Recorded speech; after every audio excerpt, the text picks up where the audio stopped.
Berbicara soal cita rasa yang intens, jika membahas film horor di Indonesia, kisah mengerikan ini patut disebutkan, karena secara langsung menggambarkan penyihir paling jahat di Asia Tenggara. Film ini penuh dengan unsur-unsur menakutkan.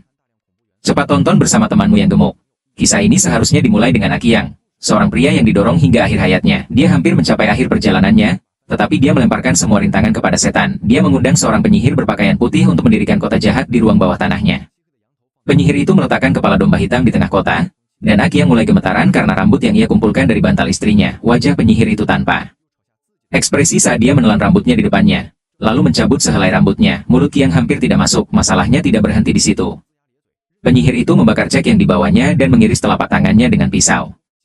Kiang menjerit kesakitan. Dia mengira itu adalah preman, namun ketika dia berbalik dan hendak pergi, penyihir di belakangnya dikalahkan oleh gravitasi dan melayang lurus ke udara. Seketika itu juga, sebuah aura menyelimuti tirai di depannya. Dia terjatuh ke tanah. Saya bahagia, sakit gigi di mata dan keajaiban sesungguhnya baru saja dimulai. Begitu atapnya terbuka, seolah-olah sebuah pintu tak terlihat telah terbuka. Banyak uang kertas yang jatuh. Tak lama kemudian, seluruh ruangan terisi penuh. Penyihir itu mengucapkan sepatah kata dengan suara dingin. Perjanjian ini tidak dapat dibatalkan. Kesepakatan telah sepenuhnya rampung. Kekayaan yang bisa didapatkan dengan menukar rambut. Sungguh luar biasa. Akiang mengubah nasibnya dalam semalam. Ia menjadi sorotan media sebagai pengembang properti. Namun, tagihan iblis itu tidak pernah terlambat dibayar. Hanya 3 hari kemudian istrinya yang sudah menikah meninggal dengan cara yang aneh. Rasanya menyenangkan. Jika menengok ke belakang, saya menemukan seorang bintang wanita muda dan cantik. Dia berusaha untuk memiliki kehidupan pernikahan yang bahagia, untuk menutupi dosa-dosa masa lalu, namun kutukan itu terlalu kuat. Beberapa tahun yang lalu perusahaan Aki yang bangkrut. Ini bahkan lebih menakutkan. Tubuhnya mulai membusuk dari dalam. Jendela yang menjijikan. Aku tak bisa berbuat apa-apa selain berbaring di ranjang rumah sakit dan menunggu kematian. Akiang dan mantan istrinya Fei Fei di kereta bawah tanah. Informasi medis yang diterima dari rumah sakit. Meskipun dia membenci ayahnya, namun dia tetap memutuskan untuk melihat sekali lagi. Dia bertemu ibu tirinya yang sedang berlari di koridor. Aku baru saja keluar dari lift, dan ketiga saudara dan saudari yang tidak berwarna itu. Keluarga ini palsu. Di matanya, hanya warisan ayahnya yang tersisa. Vivi terlalu malas untuk berbicara dengan mereka. Dia langsung pergi ke bangsa ayahnya. Pria yang dulunya tak tertandingi sekarang tubuhnya penuh dengan selang. Perasaan Vivi yang kompleks masih belum jelas. Lampu di bangsal tiba-tiba padam. Bahkan sebelum dia menyadari apa yang sedang terjadi, dia melihat bayangan hantu yang menakutkan. Jalan keluar dari atap, namun ayahnya menggenggam tangannya erat-erat seperti koin besi. Dia ingin melarikan diri. Di bawah bayang-bayang hantu saat itu ketika dia hampir dibutakan oleh bayangan. Dia menghilang begitu saja seperti dalam sebuah fantasi. Masa depan jiwa Fei Fei tidak pasti. Keringat dingin menetes di punggungnya. Dia memandang ayahnya dengan mata seorang seniman. Dan sesuatu yang lebih menakutkan pun muncul. Tangan ayahnya berlinang air mata di awal video. Vivi bahkan belum sempat bernapas ketika ayahnya, yang sudah berbaring di tempat tidur cukup lama, tiba-tiba bangun, meraihnya, dan menariknya masuk. Keluarga itu mendengar keributan di luar pintu dan bergegas masuk untuk memisahkan keduanya. Di tengah kekacauan, sang ayah terdorong hingga jatuh ke tanah, tetapi ia menimpa tubuh pacar anaknya. Kemudian ia mengocok perutnya sejenak, mengoleskan genangan darah hitam berbau busuk ke wajah wanita itu. Kekacauan yang terjadi di depan matanya dan perilaku aneh ayahnya membuat Fei Fei gelisah. Ia menduga bahwa semua itu terkait dengan masa lalu ayahnya yang tidak diketahui. Bertekad untuk mengungkap kebenaran, Fei Fei kembali ke rumah tua yang terbengkalai itu sendirian, membuka pintu, dan cahaya aneh menyambar matanya. Dia berhenti berjalan menuju ruang kerja ayahnya, dan pemandangan di hadapannya membuat bulu kuduknya merinding. Kertas di atas meja, yang dipenuhi mantra dan simbol misterius, membuat Fei Fei gelisah. Saat itu, Jinmu, Wei, dan Maya masuk. Niat mereka jelas. Setelah menjual rumah itu, mereka ingin melihat apakah ada harta karun berharga yang tersembunyi di dalamnya. Tak lama kemudian, mata mereka tertuju pada pintu ruang bawah tanah. Maya mengeluarkan jimat dari sana dan menyuruh Wei untuk mendobrak kuncinya dengan palu. Pintu terbuka, dan kekuatan aneh muncul dari dalam. Ia bergegas ke rumah sakit tempat Kiang dirawat. Terbaring di tempat tidur, Kiang tiba-tiba terbangun. Sambil menjerit kesakitan, ia menekan tangannya ke mulutnya dan menarik sehelai rambut wanita dari lehernya. Rambut panjang itu, seperti ular hitam, langsung melilit lehernya. Kiang menderita kesakitan dan sesak napas untuk beberapa waktu. Dia harus menanggung rasa sakit dan sesak napas berkali-kali. Dia merasakan sakit dan sesak napas untuk beberapa saat, namun kengerian sesungguhnya bersembunyi di rumah tua itu. Jinmu menatap ke arah pintu masuk ruang bawah tanah yang gelap dan mendesak Wei untuk turun dan mencari harta karun itu. Fei Fei berlari keluar dan berhenti. Perilaku aneh dalam penelitian itu membuatnya curiga ada sesuatu yang tidak beres di rumah.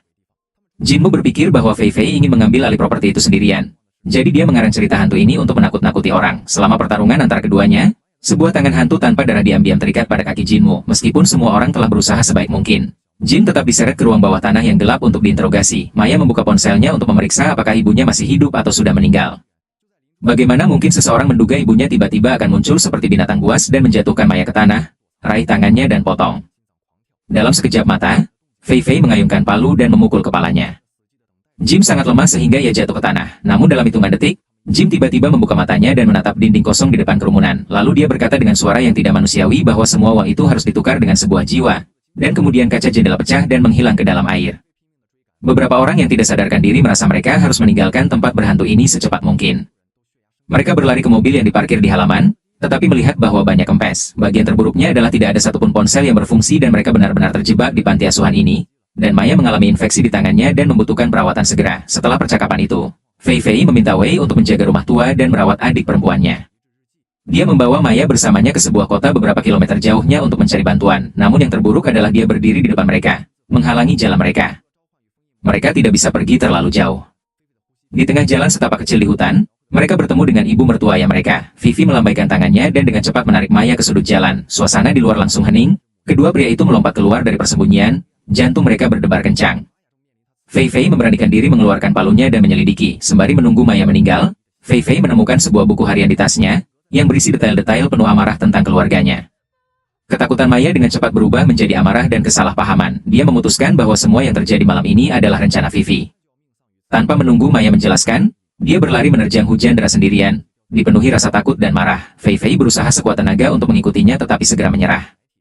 Sementara itu, di rumah lama Awei, dia harus membuat keputusan yang akan membuat semua orang tegang. Tidak mudah menemukan sinyalnya. Reaksi pertamanya bukanlah menelepon polisi, melainkan menelepon pacarnya dan mengeluh tentang semua yang terjadi malam ini. Namun, sebelum dia sempat mengucapkan sepatah kata pun, teleponnya mati karena baterai tidak mencukupi. Dan setelah menutup telepon, Fei Fei yang kelelahan kembali ke rumah lamanya. Setelah membujuk Awei, mereka berdua pergi ke ruang kerja.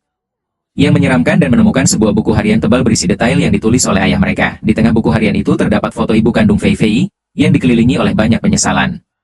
Di bagian belakang terdapat kata-kata dan gambar tentang gulma. Fei Fei tiba-tiba tersentak setelah melihat catatan rinci tentang proses mengerikan memanggil dan menyegel sejenis makhluk. Sosok manusia aneh yang digambarkan dalam buku harian itu cocok dengan hantu yang dilihatnya di rumah sakit. Sebuah kesimpulan kuat muncul dalam benaknya. Mungkin ada rahasia gelap yang tersembunyi di dalam buku harian ini. Sementara itu, Maya sedang mengalami masa paling menakutkan dalam hidupnya. Dia tersesat di hutan. Tiba-tiba, dia mendengar suara aneh di belakangnya. Dia menyinari sosok yang familiar namun menakutkan itu dengan sentar, "Mama, aku tidak punya waktu untuk melarikan diri." Ibu itu seperti binatang. Dia datang dan menyeret tubuhnya ke dalam lumpur. Dia tampak seperti akan segera meninggal. Naluri untuk bertahan hidup terbangun dalam sekejap. Maya sangat takut. Menyentuh tetesan air di salah satu sisi senter kepala Super Mother hancur parah. Serangan balasan berhasil diselesaikan. Namun, seorang ibu hanyalah sebuah tubuh. Krisis yang sebenarnya belum terselesaikan pagi.